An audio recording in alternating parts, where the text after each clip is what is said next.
Hi guys, তো কেমন আছো তোমরা সবাই? আজকে আমার একটা পার্সেল চলে এসেছে আর বৃষ্টিতে পুরো আমাদের এখানে জল জমে গেছে। দেখতেই পাচ্ছ কত দিয়ে জল, কিন্তু ভেতর দিয়ে আমার অনেক খুশি আমার পার্সেলটা এসে। এটা আমার অনেক দিনে আসা ছিল, আমি তো কবে দিয়ে ভেবে রেখেছি যে আমার পার্সেলটা কবে আসবে কবে আসবে। আর যেদিন কি আসবে তোমাদেরকে ভিডিও করে নিশ্চয়ই ছাড়বো। তো পার্সেলটা এসে গেছে।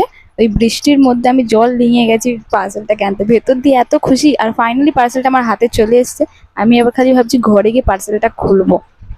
এত কিছু করতে পেরেছি আমি শুধুমাত্র তোমাদের জন্য। আর আজকের আমি আমার এই মাইক দিয়েই এই ভয়েসটা দিচ্ছি। তোমাদের যদি এটা ভালো লাগে, যদি দেখে পছন্দ হয়, তাহলে আমাকে বলো, আমি নিশ্চয়ই লিংক দিয়ে দেবো। চলো এটা আনবক্সিং করা যাক। অর্ধেকটা আমি খুলেই ফেলেছি, বাদ বাকিটা খুলে আমি তোমাদের দেখাচ্ছি। তো দেখো, পুরো বক্সটা খুলেই নিয়েছি কিন্তু খোলা যাচ্ছিল না। তো তারপর এটা ওয়ারেন্টি কার্ড, এটা হলো মাইক, আর এটা হলো যেটা, আর ওর সাথে চার্জার আছে, আর চার্জারের সাথে দুটো মাইকের কভার দিচ্ছি। ওকে, বাই।